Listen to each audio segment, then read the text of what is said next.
ലോകത്തിലെ ഏറ്റവും വലിയ സസ്യം എന്നു കേൾക്കുമ്പോൾ ഒരു വമ്പൻ മരമോ കാടോ ആയിരിക്കും ചിന്തിക്കുക, അല്ലേ? സത്യത്തിൽ ലോകത്തിലെ ഏറ്റവും വലിയ സസ്യം ഒരു മരമല്ല, അത് കടലിനടിയിൽ വളരുന്ന ഒരു തരം പുല്ലാണ്. ആ ചെടി ഏതാണെന്ന് അറിയുന്നതിന് മുൻപായി നിങ്ങൾ ഈ ചാനൽ ഇതുവരെ സബ്സ്ക്രൈബ് ചെയ്തിട്ടില്ലെങ്കിൽ ഇപ്പോൾ തന്നെ സബ്സ്ക്രൈബ് ചെയ്യൂ. കടലിനടിയിലെ ഒരു പുല്ലാണ് ലോകത്തിലെ ഏറ്റവും വലിയ സസ്യം. അതിന്റെ പേര് പൊസിഡോണിയ ഓസ്ട്രേലിസ് എന്നാണ്. ഷാർക്ക് ബേ എന്ന സ്ഥലത്ത് ശാസ്ത്രജ്ഞർ കണ്ടെത്തിയ ഈ സസ്യം ഏകദേശം 180 കിലോമീറ്റർ വരെ വ്യാപിച്ചു കിടക്കുന്നു. ഇതിലെ ഏറ്റവും അത്ഭുതകരമായ കാര്യമെന്തെന്നാൽ ഇത് പല സസ്യങ്ങൾ ചേർന്നതല്ല, മറിച്ച് ഒരു സസ്യം തന്നെയാണ്.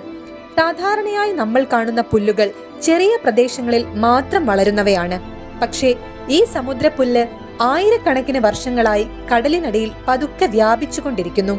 ശാസ്ത്രജ്ഞർ DNA പരിശോധന നടത്തിയപ്പോഴാണ് മനസ്സിലായത് ഇവയെല്ലാം ഒരേ സസ്യത്തിന്റെ ഭാഗങ്ങളാണെന്നത്.